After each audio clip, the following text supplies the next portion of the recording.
சாம்பார் கெட்டு போச்சா? கவலை வேண்டாம். ஒரு டிப்ஸ் உண்டு. நிறுத்துங்க. உங்க வீட்ல சாம்பார் கொஞ்சம் புளிச்சிருக்கா? அதை தூக்கி எறிய நினைக்கிறீங்களா? அப்படி பண்ணாதீங்க.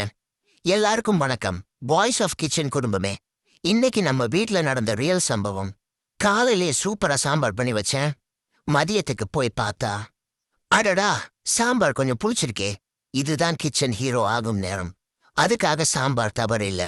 நம்ம சேமிப்பு முறையே காரணம். இப்ப கவனமா கேளுங்க. ஒரு கடாயை அடுப்புல வைங்க. ஒரு ஸ்பூன் நெய் சேர்க்குங்க. கடுகு தாளிக்கட்டும். சிறிது பெருங்காயம் சேர்க்குங்க. 2 பச்சை மிளகாய் போடுங்க. கருவேப்பிலை தூவுங்க. இந்த தாளிப்பை சூடாக சாம்பாரில் சேர்க்குங்க. பிறகு ஒரு சிட்டிகை சர்க்கரை சேர்க்கலாம். அல்லது ஒரு ஸ்பூன் தேங்காய் பால் சேர்க்கலாம். இப்போ சாம்பார் சுவை பேலன்ஸ் ஆகும்.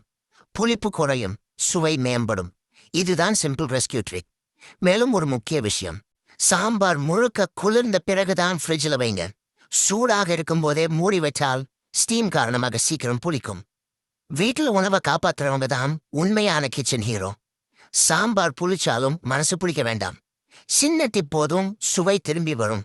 இப்படி யூஸ்ஃபுல்லான கிச்சன் டிப்ஸ் வேணும்னா லைக் பண்ணுங்க, ஷேர் பண்ணுங்க, வாய்ஸ் ஆஃப் கிச்சனை சப்ஸ்கிரைப் பண்ணுங்க.